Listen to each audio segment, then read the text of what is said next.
And our format this evening is going to be that I will introduce each of our speakers and let them make any opening remarks that they would like to make.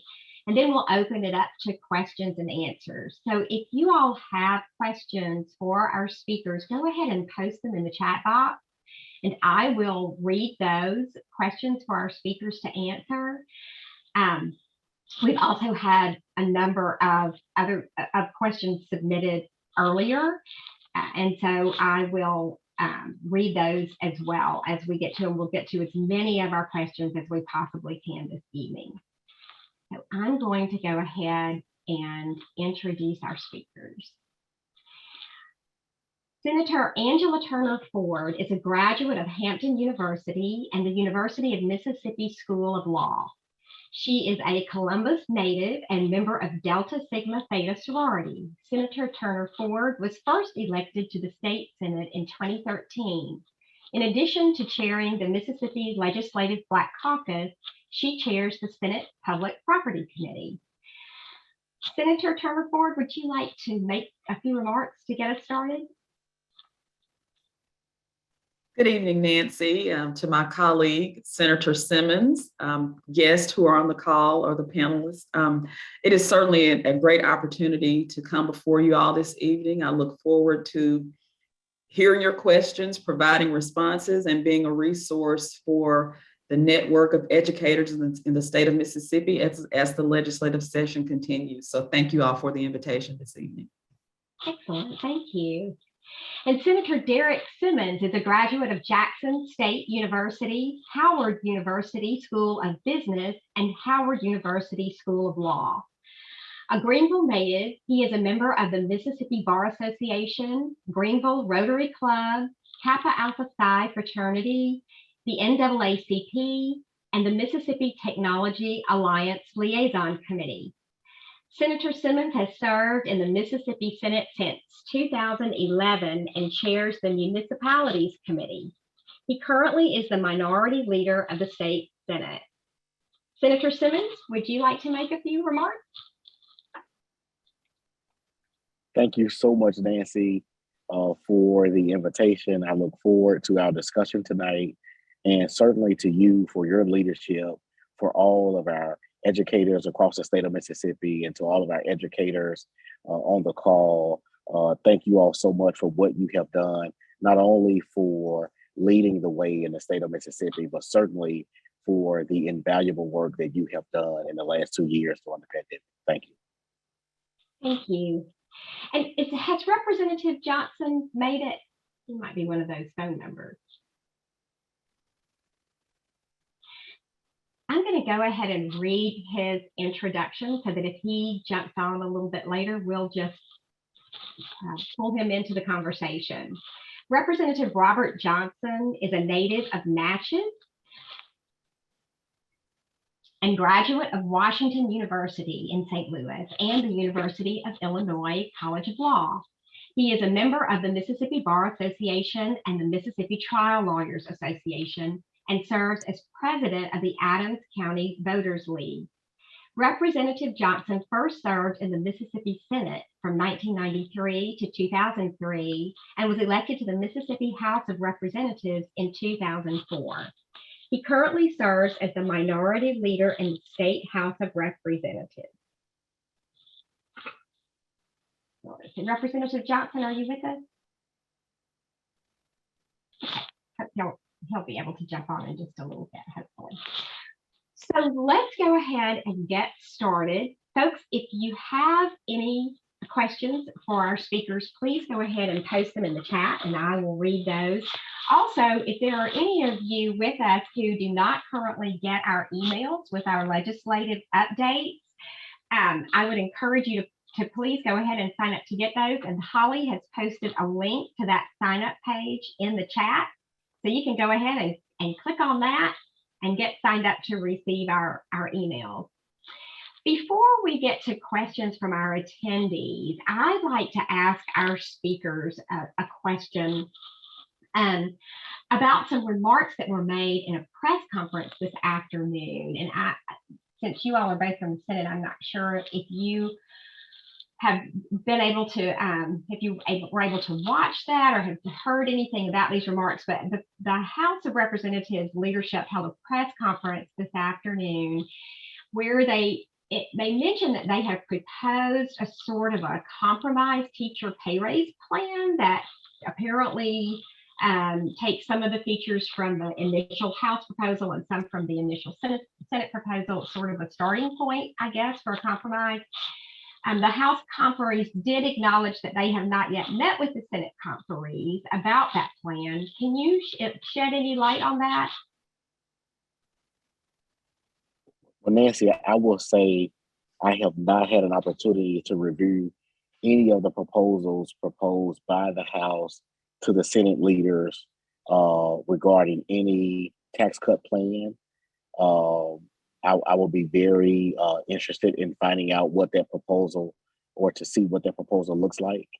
But I have not had an opportunity to review that plan regarding that what if any effect it would have on the existing proposals that may have been presented earlier in the session from the House and also proposed from the Senate, and what effect, if any, it would have on public education. And this, I'm sorry, I might have misspoken. This is about the teacher pay raise plan, not the tax cut. Okay. This is the teacher pay raise. Okay, I'm sorry. And Yeah, I probably misspoken. Well, regarding the tax cut plan, I have not seen it. I know that what usually happens, and Chairwoman Turner Ford could jump in and give her remarks. But at this point of the session, what happens is we just finished a part of the legislative calendar where the Senate had to actually consider any and all bills that passed the House on our floor, and any and all bills that actually passed the Senate was facing a deadline on yesterday regarding that we passed on the Senate floor was facing a deadline on the House calendar. And so usually what we do typically, which is very customary, is to do a strike all and include the language that passed in the earlier versions of our bill. So the bill that we sent back over to the House would have been the Senate pay raise bill, and the bill that the House would have sent to us would have been the House pay raise bill. That bill is going to conference. That House bill that we amended and sent to the House conferees. I don't recall looking at the calendar today whether or not conferees have been named or not, but that bill will go to conference. And thank you, Leader Simmons. I will just echo, I have not heard the remarks from the press conference this evening.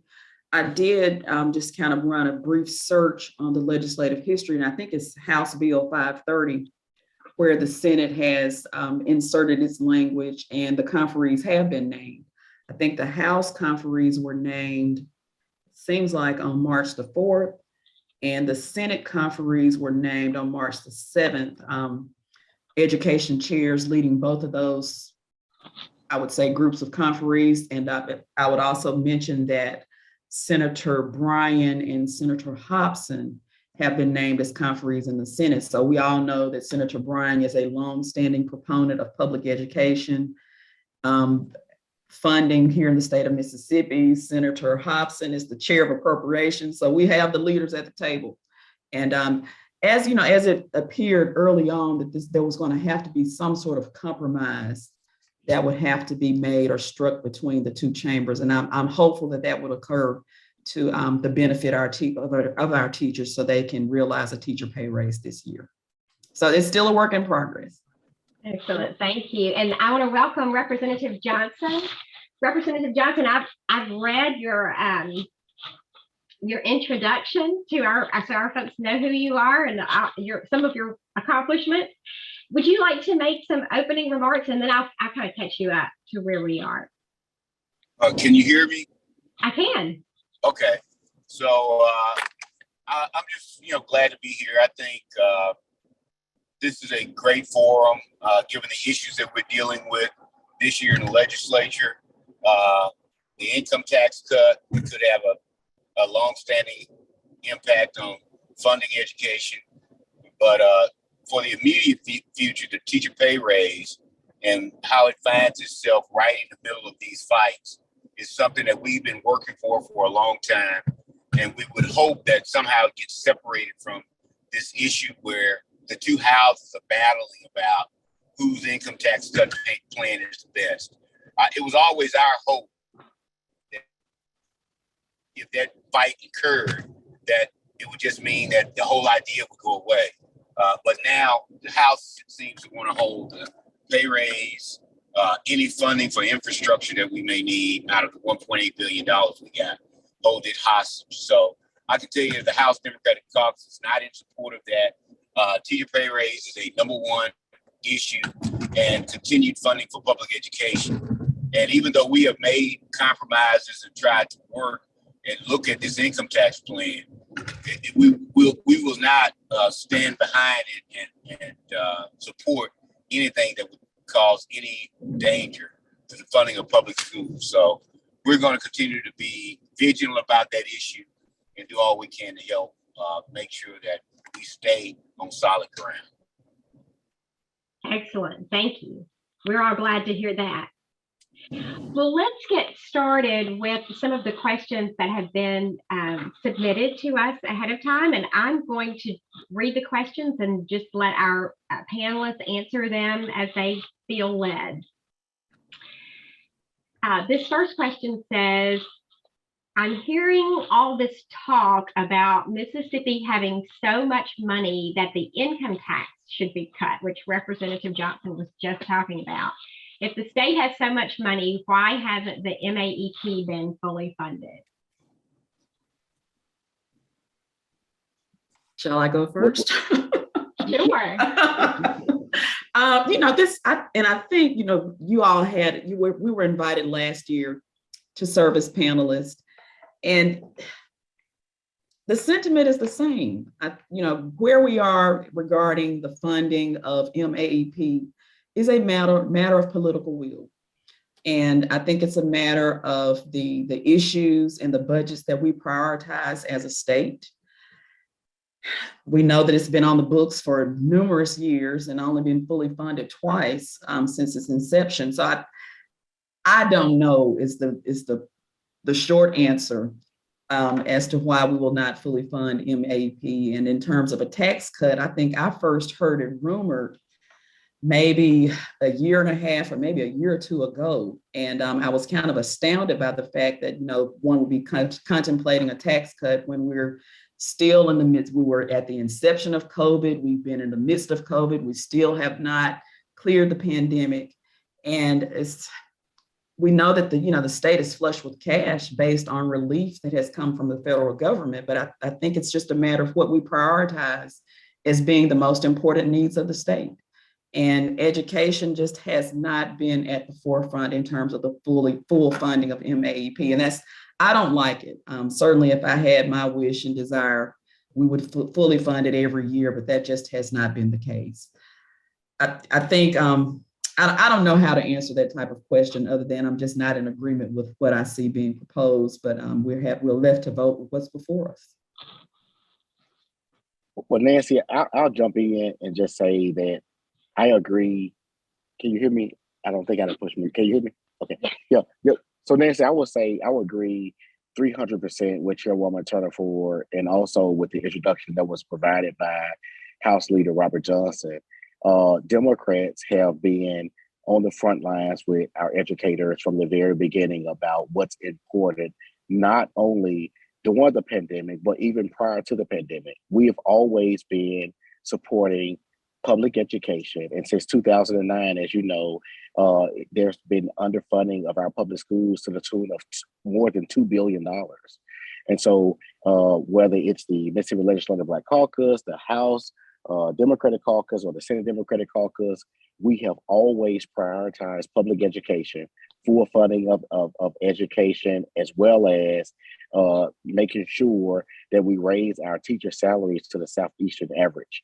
Now, we are not in charge, and the reality of it is we are not in charge, and what we have to do is vote on those measures that actually come in front of us based upon those who are in charge. But every opportunity we get, you will see the record is clear. We've always supported public education, and we've always supported raising our teacher salaries to the Southeastern average. And I can just say I'm so elated and happy to work with House Leader Robert Johnson and also our chairwoman, Angela Turner Ford, and the legislative Black Caucus on advancing these issues. And finally, I don't think I can add a whole lot except to say the one thing, I mean, everybody was kind enough to talk about the different reasons why MAEP hasn't been funding. We're flush with money and we're still not fully funding it. It's a matter of choice. I mean, and I don't understand. Speaker of the House, a former school board member in Clinton, kids went to public schools. Everybody understands the state of public schools and what we need to do and how important it is and how beneficial it is for the state. But they're just, I don't know if because we still have this private school dual system, or people feel like you give all the money to public education, somehow some of those would be left out. But I mean, the majority of this state are in kids that are in public schools, and that is going to be the backbone of this state. And this constantly saying no, or we don't need to. I mean, 40% of our kids don't even have access to Wi-Fi at home. That's all part of public education too. And they are doing a balancing act about taking federal money and how we're going to spend it, setting up a whole new commission. Everything that's real simple, and all it takes is funding and a determined will to do the right thing. All these things get overcomplicated in an effort to, divert funds and support somewhere else. But again, I can't say enough about all of us are products of public schools. I think both of us come from families where our parents or somebody close were educators, one generation away or currently. My son is a school teacher. We understand how important it is. And so I don't know what these other guys are doing. I don't know what they're looking at, but you cannot help this state grow. You cannot create a culture where people want to stay or move to this state if you don't have good public schools, among other things, but certainly great public schools. But that's where we are. Thank you. So here's a question in the chat. With the current revenue surplus in Mississippi, is it possible to fund House Bill 530, that's the teacher pay raise, without tax cuts?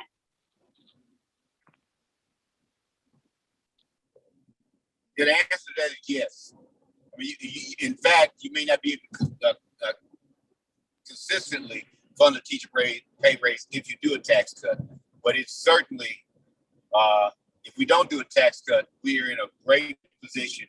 With we talk about federal money, but we have a $1 billion surplus, and that economy growing at least for the next 5 to 6, 7, 8 years will still do that. So, this is probably not the time to take a tax cut, but if you don't take one, you can certainly fund the teacher pay raise at its maximum. And I'll just echo that point. I mean, the money is there. The budget is looking great, I would say, from a perspective of those who analyze revenue estimates and the expenditures that have to be made by the state. But I think it's a matter of priorities that are set by the leadership in both chambers, and in addition to the governor's office, because any bill that's presented will have to be signed into law by Governor Reeves. So it's a matter of priority. And I think that this tax cut is being pushed to the front, and other bills and issues are being, kind of caught up in the crossfire. And hopefully there can be a resolution before we adjourn sine die. And Nancy, I would just add to those bills that those policies that are caught up in the crossfire. I agree with Chairwoman Turner Ford as well as House Leader Johnson. Yeah, the money is there, and it is a matter of priorities. And I would like to see, first and foremost, for a teacher pay raise. And I know that the other two legislative leaders on the panel will agree with me. But then also those other things that we have failed to address in the state of Mississippi that have been historically neglected, whether it's those infrastructure needs of the state, whether it's improving or expanding access to healthcare. Those are the things that I could say that Leader Johnson and Chairwoman Ford, we all agree on. And those are our priorities. And if we could take any surplus of funds in the state to address those needs that have been historically neglected, including funding our public schools to include teacher pay raise, those are the things we would like to see addressed as opposed to addressing an income tax cut. Well, thank you. Another question. What is the Legislative Black Caucus's stance on state testing reform? I will have to say, as a matter, that was not one of our agenda priorities that were specifically identified this legislative session. But when those types of measures are before us, I think you consistently see members of the Legislative Black Caucus state that, that there are barriers. These testing scenarios are impediments to many of our students. While we want them to perform, we don't want them bogged down with unnecessary benchmarks. And we don't want our, I would say, classrooms, educators to be confined based on contracts for vendors for testing. I mean, that's an issue as well. So specifically, I would say as it relates to the third grade reading gate, we have taken a position that we would like that to be suspended. As educators, students, and I would say school districts real or return back to normal education in the classroom regarding COVID. Many districts have had to suspend classes or hold virtual sessions due to, incidents of the pandemic in the classrooms among teachers and students. And we're still recovering from those policies and the positions that many districts had to take to protect school, I would say, students and teachers. And we don't want our students unnecessarily retained because they've had to suffer because they couldn't be present in learning. So that's just specifically as it relates to the third grade reading gate, that should be suspended this year. Our students should not be penalized, but in general, we want our performance, I would say our students' performance as it relates in classrooms to be monitored as opposed to just how they perform on an isolated test. Anybody else on that? She covered it, Nancy. Okay. Same here. Okay, we'll move on to the next question. This one says, the Senate has already made its plan public regarding how to spend the ARPA money. With $1.8 billion, enough federal money to make generational change, and all the updates needed to make our public schools healthy and safe on the heels of this pandemic, when will the House reveal its plan? Representative Johnson, you want to take that one first? Yeah, well, I don't know when they're going to reveal this plan. I can tell you that the House Democratic caucuses, one of our major interests was not just fully funding MAEP and teacher pay raise, but with one-time money, we recognize the broadband infrastructure problems that a lot of school systems have, and we also understood just physical structure, schools with good roofs, central heating and air, creating environments that kids are comfortable learning in. So those were when we went to the speaker to talk about what our priorities were. We never failed to talk about the actual structure of the school. That is something you can do with one-time money. And we wanted that to be addressed in various school systems with this state money that we have. So that was one of our priorities. But as far as I know, and I met with the speaker as late as this past Monday, and he said I hadn't put together a list. I don't think he has put together a list, but he has made a determination about how much of the 1.8 billion the House is going to commit to spend, and that's a little less, a little more, somewhere around half. Which I don't know why we're setting a benchmark at only half the money when we got so many needs. But what I talked to him about was just that. What could we do with one-time money to help education? Along with talking about cities and counties, but schools. Nobody ever talks about the actual their school systems, school buildings that need a great deal of work, creating environments with one-time money that you can help students learn. So I don't know what the House plan is. The Democratic plan is to take one-time money and help schools, cities, and counties where they have water systems and infrastructure. But we'll stay on top of that. We still have a couple of weeks as we go into conference. So to follow up with that, Representative Johnson, when you say that the speaker has said he wants to spend half of the money, does that mean he wants to delay spending the other half or send back the other half? What does that mean? No, well, we have until 2024 to spend all of it. But the reality, it sounds corny, but it's what happens. We'll be next year's closer to an election year, so we do it. I don't think I think it's disingenuous to do this, but if you spend it all right now, then it's not as acute. When you spend it next year, close to the time, you can go back home and say, "Hey, this is what I brought home." So now it'll get spent, but it's this delay. I think is more about self-serving on the part of the House. But as long as we make sure that we identify the priorities, and the truth of the matter is that policy is not altogether terrible, because you couldn't, if you gave out $1.8 billion this year, nobody can spend it in a year. So we'll still be coming back with the same request and finishing them out next year if the House has its way.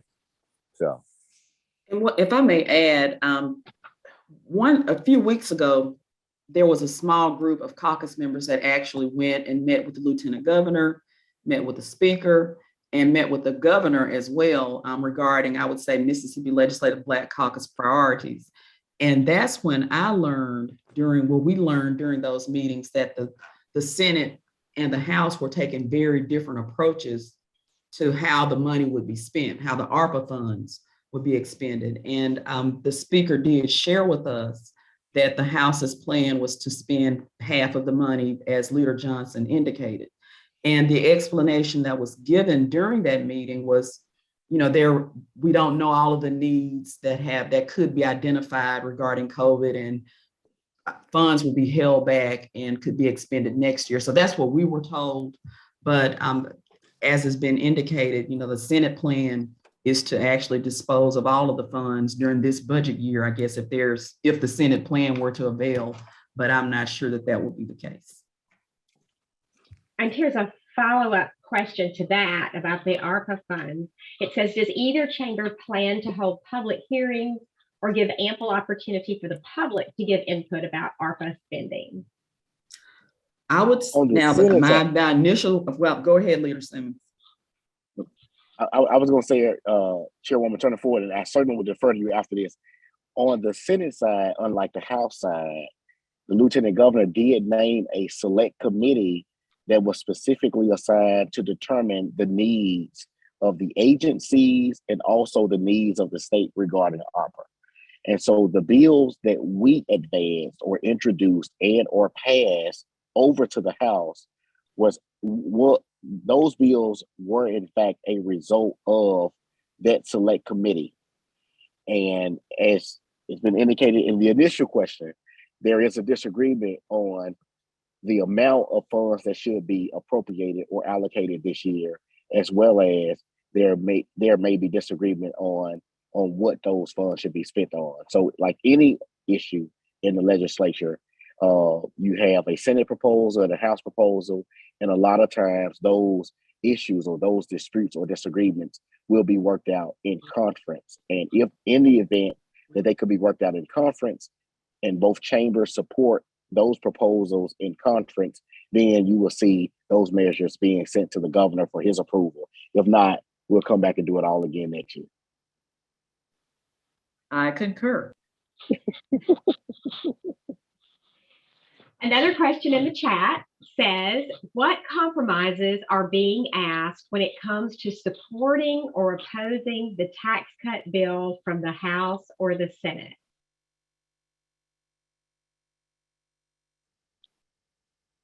I would say none. I have not been approached about any compromise. It was, quite frankly, and if Leader Simmons can correct me if I'm wrong, but the Senate has not voted on the House proposal regarding the tax plan. I think it was initially rolled out last year, and the Senate's response was to form a study committee. And this year, the House has passed its plan, but the Senate has advanced its own tax proposal. So we have, as a body, we have not voted on the House plan. So there has been no exchange or offering of any sort to try to leverage support for either proposal. It's just been the Senate proposal has been presented to the Senate body, and members had the latitude or the discretion to vote up or down. And that's all that has taken place regarding the Senate. And Chairwoman Turner Ford, she's exactly right about that, Nancy. We have not voted on the House plan at all. And so I will say, as the Senate Minority Leader, we know what is known publicly, which is there is a considerable disagreement between the leader in the House as well as the leader in the Senate on what the tax cut bill should look like. And so that is causing a delay, if you will, of what we should do regarding a tax cut bill. I just don't want, and I know Leader Johnson as well as Chairwoman Turner Ford will agree with me, we don't want our priorities, meaning Democratic priorities regarding education and also supporting our teachers regarding a teacher pay raise, to be affected by that disagreement. Well, the crazy thing is, and this is what if anybody leaves it with anything, this is not a fight between Democrats and Republicans. This is not a right wing versus left wing position. These are Republicans fighting with each other over pride of authorship, over probably a ill-conceived, but at best not very well researched idea about an income tax cut. Now, we in the House, as a matter of team building in an effort to continue to try to encourage an open door policy with the Speaker, a number of us voted for the House income tax plan.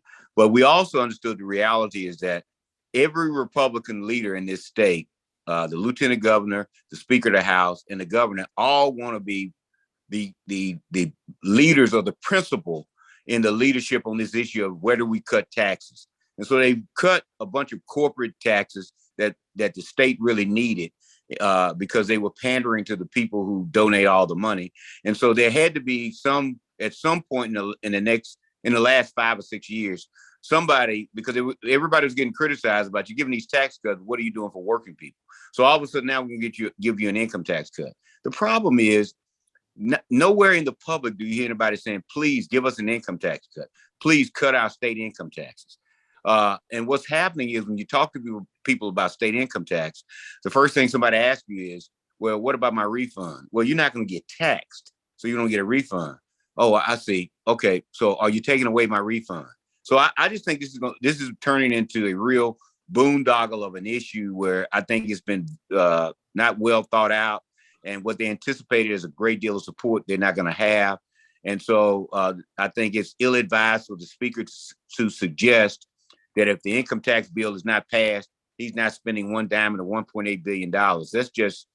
That's just craziness to me. I mean, we have so many really serious needs. We got hospitals about to close.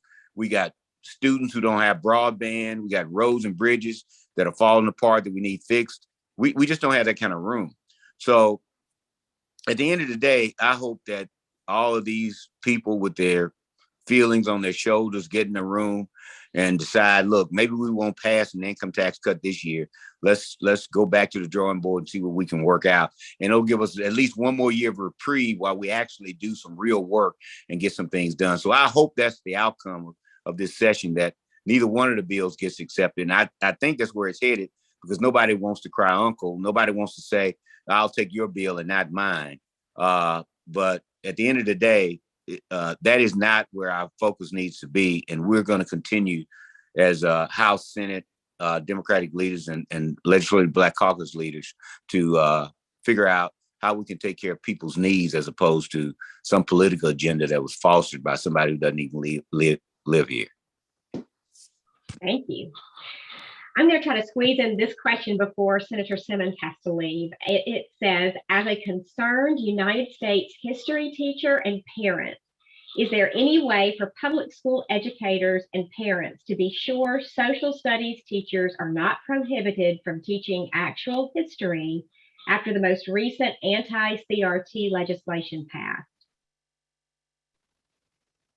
I'll jump in and just state first, Nancy, that I think that after all the great work that we did together, Chairwoman Turner Ford, House Leader Johnson, the Senate Democrats, and just working with Mississippians all across the state, whether it was our colleges and universities, our presidents, our athletes, our religious community, Black and white, on changing the flag in 2020, we certainly did not want to see the type of legislation proposed in the House, in the Senate, regarding getting between our teachers and our students regarding what should be taught in the classroom.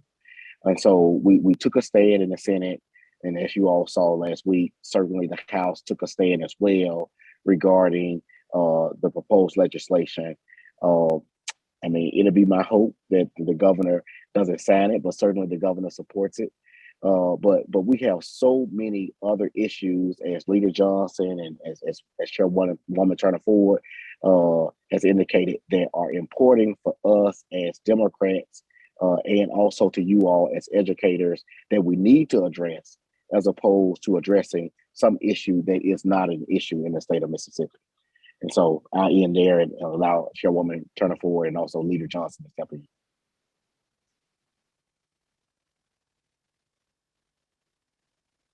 Those who support the critical race theory bill, as it were, they say that our teachers will not be hindered or impaired in the teaching of actual Mississippi history, civil rights history, and social studies. The pushback on that from the members of the Mississippi Legislature Black Caucus, House Democrats, Senate Democrats, is that it has the potential to have a chilling effect on our educators. And, our educators won't know exactly what they can and cannot teach. And that's been a lot of the concern that we have, but I think it will be signed into law, and hopefully our teachers will just do the best job that they can to teach history, as it has already been stated that this is not a problem in the state of Mississippi in any educational venue. So I don't know how to answer that question, but certainly we have concerns, and that's the reason that the bill has been opposed as it has moved through the process. Well, I'll tell you, all three of us are lawyers. And what I would tell you is that the bill is far from definitive. It doesn't tell you how to enforce it. It doesn't tell you who to go to as a resource. If you got any questions, it doesn't tell you any of that. It just talks about people's feelings. And so what I would suggest to you, if I were board attorney, or if somebody were asking me, and I would say this everywhere I go, continue to teach, continue to use the materials you have and teach. What's kind of disturbing is that I've already got reports of school systems telling people how to reevaluate how you talk about sharecropping, or how you talk about slavery, or what values you put on it. Do you call sharecropping discriminatory, or a terrible system that hurt people and kept them poor, or do you tell them that it's just a change, and it was a change in the way people handle agriculture? This whole idea that the actual act or whatever happens speaks for itself.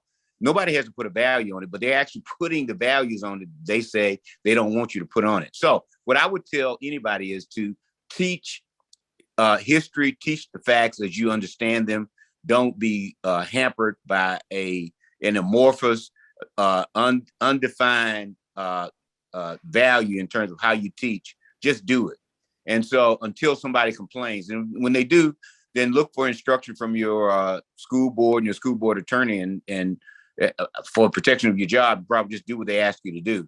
But at some point, this is a censorship issue. This is a First Amendment rights issue. It will be litigated at some point. Somebody's going to cross the line and telling people what they can teach and what they can read. And that's when it'll hopefully get some correction. But in the meantime, continue to teach the way you teach, because there's only one. The Department of Education has said these are what the guidelines are. This bill changes none of that. It just gives somebody a political platform to say they did something. And we got to make sure that people just treat it that way.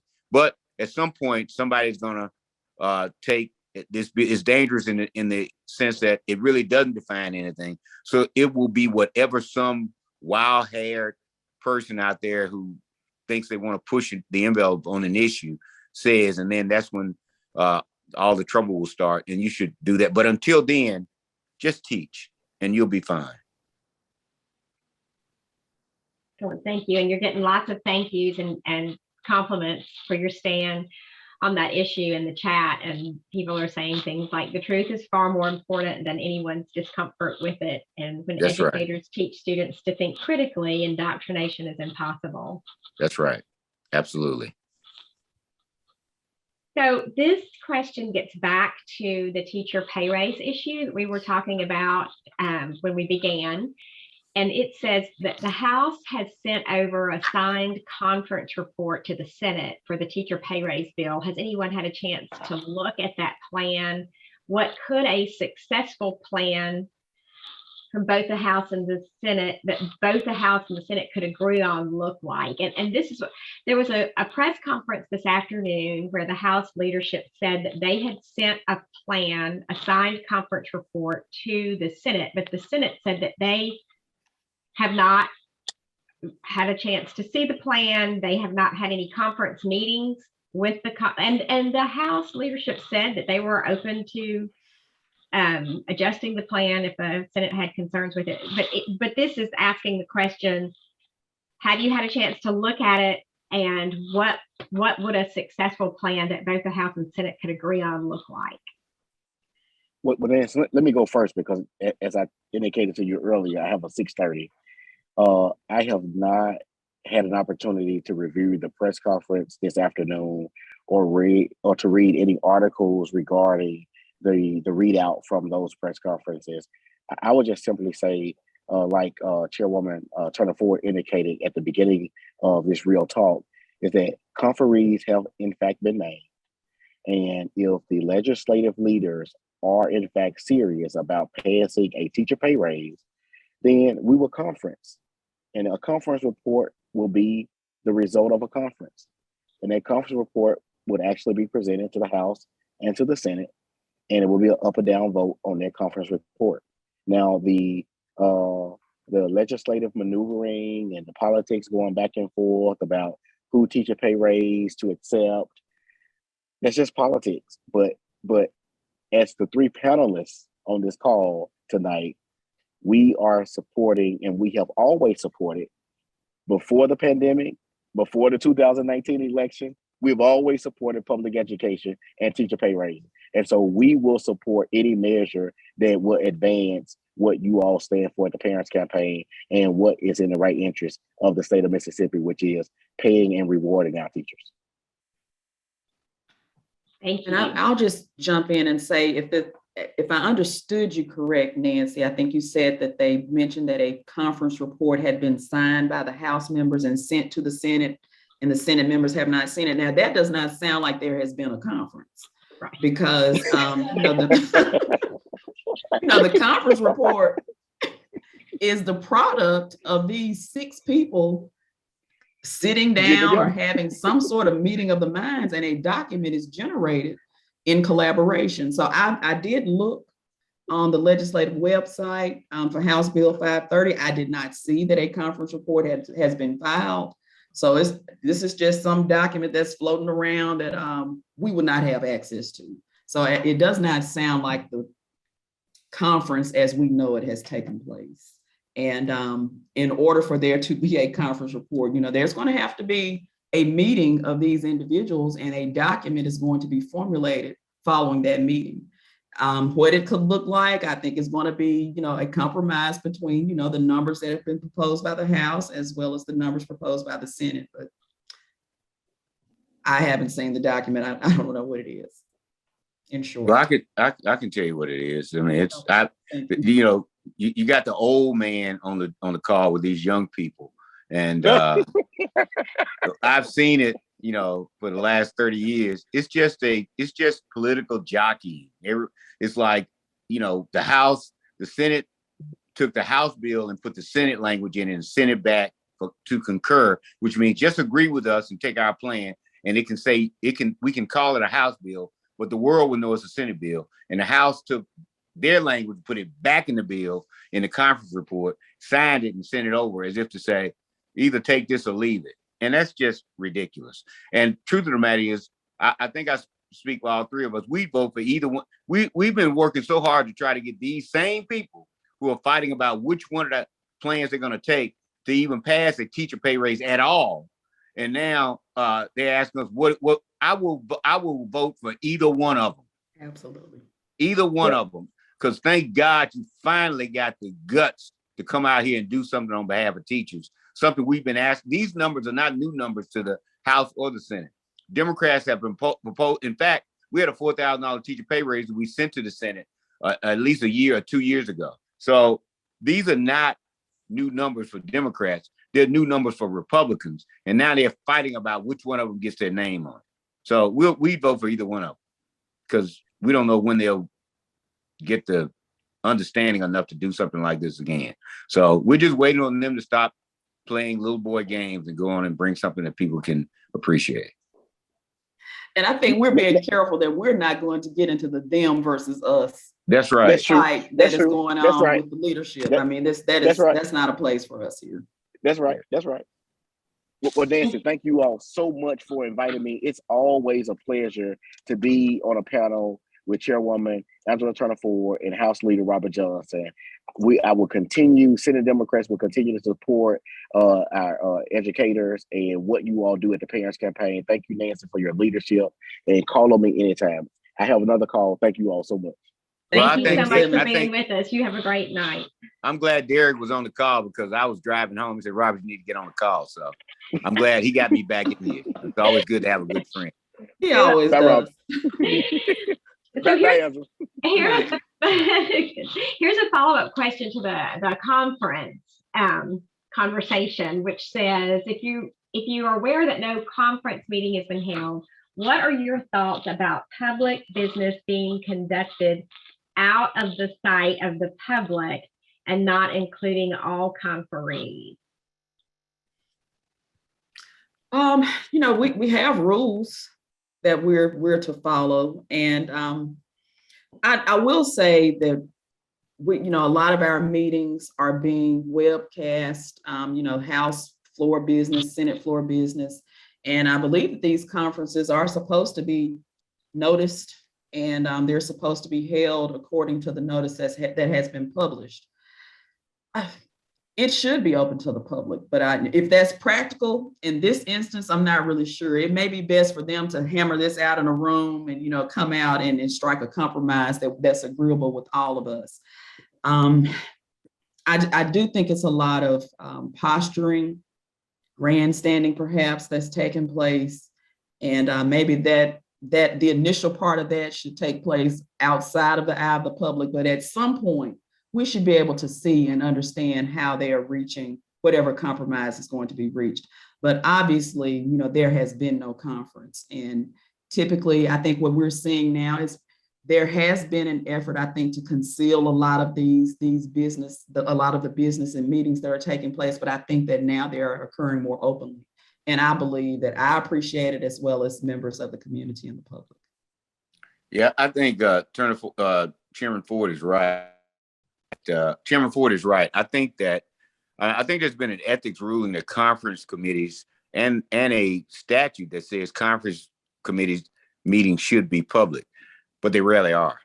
And quite frankly, I can tell you that the worst thing that can happen is a politician who's pandering to what he perceives as a public perception of what he should be doing. And some of these people pander to, God knows, some of the worst groups of people you can think about. I mean, I know you may want to see us conference, but you probably, after about 5 minutes of it, you'll be so disgusted you want to leave and go do something else. But you put these people in a room, just tell them what you want and make them afraid to come out without trying to at least get what you want and let it happen. But yeah, they should be open. But there's an upside and a down. Upside is you'll see what people are doing. You can watch them. They can't lie to you. You know what's going on. the other side of it is people who would otherwise make a logical decision in private because they think some of these crazies out here watching what they're doing, they'll get in front of a camera and just do something ridiculous. So I don't know. You take your poison. But the people I serve with, I'd rather them be meeting it. I'd rather they meet in private because they, it's, trust me, you'd rather that happen. And they say, well, I'm gonna tell you I'm gonna sign this. But don't tell anybody this is what I just tell them you made me do it. I mean, I've had all kinds of weird requests, but whatever works, whatever gets it done, whatever excuse you got to use, I'll give it to you. And sometimes it's easier for them to do that quietly than otherwise. So, but yeah, it should be public. All right, point taken. Here's a question, an education question on a different subject, pre-K. It says, will the legislature increase funding for pre-K again this year? Mississippi provides pre-K for less than 20% of our children. I can't answer that. Maybe Chairman Ford can. I mean, we've been asking for it, and I think we passed a bill to access some federal funds that would help with pre-K. But I don't have my education expert here with me, but maybe Chairman Ford can answer that question for you. Well, so far I don't think I haven't seen it on anybody's agenda that we're going to do more this year, other than that matching fund bill.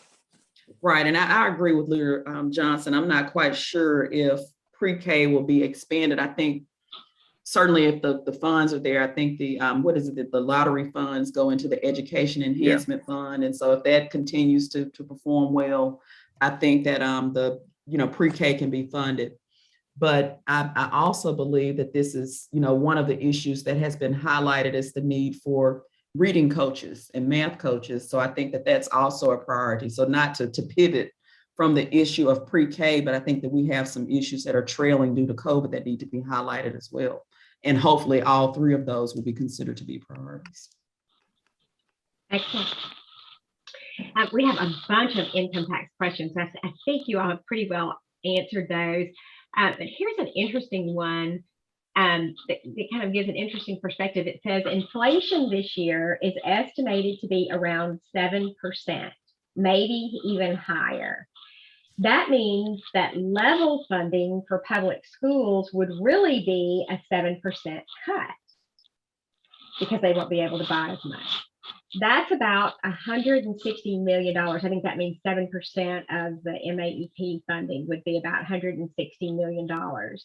Will the legislature increase MAEP funding by $160 million to make public schools whole? If not, why not? Well, because you're not in the legislature. If they had as much sense and understanding as you did, we'd have done that a long time ago. But yeah, that whole scenario, your outline of how that ought to work makes all the sense in the world, and it's something we should consider. Now, the House purports to have a plan that adjusts for inflation. I don't know. The economists couldn't really confirm that. So, but you're right. MAEP, if we kept level funding, it'll essentially be a 7% cut. Bottom line is we have not just a one-time $1.8 billion from the federal government. We have a $1 billion surplus, and the economy is projected to continue to grow at least for the next 5 years. Perfect opportunity for us to fully fund MAEP and get that done and still have money left over. So, the income tax cut, Mississippi has the highest poverty rate, sits on the bottom, 10% in just about every economic indice that you can calculate. And the minute we get some money, we talk about taking money away. It makes no sense. I've tried to work with the House on this issue. Hopefully they look at it and say, maybe we'll wait and not do it now. Let's look at it a little bit closer. We're the only state that has proposed this plan. Everybody, they talk about states who don't have state income tax. They've never had it. Nobody who has never had it has come back and done an income tax cut because there's too much to unravel in terms of your economy and how it's built. I mean, this is more than 100 years of having this kind of tax system, and suddenly you're just going to take one component out of it like it doesn't matter. And so it is a little bit much, but hopefully cooler heads will prevail and people will realize it's something we need to spend more time with before we do something. And the fact that 2 houses are battling about it, I continue to express a great deal of confidence that they will never agree and we won't pass an income tax cut. And then we'll, still have money to do the things we need to do. And I'll just follow up by saying, I agree, but I think the question approaches this from a very different angle that won't get much traction in the House or the Senate. And I think I've also heard it rumored that if there is no tax plan coming out of the House or the Senate that the two chambers can agree upon, the governor may call us back for a special session. So I heard that today, and it just sounds like, one way or the other, we're going to be forced to vote on some sort of tax proposal, which means that the thought and the level of depth that went into the question that you've asked us to consider has not even been contemplated. So right. I think it's an interesting perspective, but hopefully we will not be forced to come back here for a special session for a tax cut. But I heard that today. You don't want the governor calling us back for a special session. No, on the income tax, it'll be frightening. I agree. Yeah. Well, we are out of time, and this has been wonderful. Thank you so much to Chairwoman Turner Ford and Leader Johnson. We are so grateful to you for giving us some of your time this evening in what we know is a very busy time for the legislature. Thank you so much. Thank you to all of our attendees. Thank you for your questions. Again, we've recorded this session and we recorded the 2 prior sessions, and the links to those are on our website. I encourage you to go and watch those if you didn't have an opportunity. And the link to the recordings is in the chat if you'd like to copy that link and go visit that.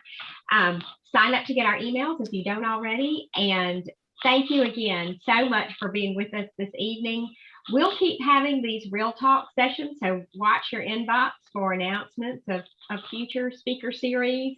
We really enjoy having our legislators and leaders come on and give us some insight into what's happening at the Capitol. So thank you all so much, and everybody have a great evening. You too. Thank you. Thank you.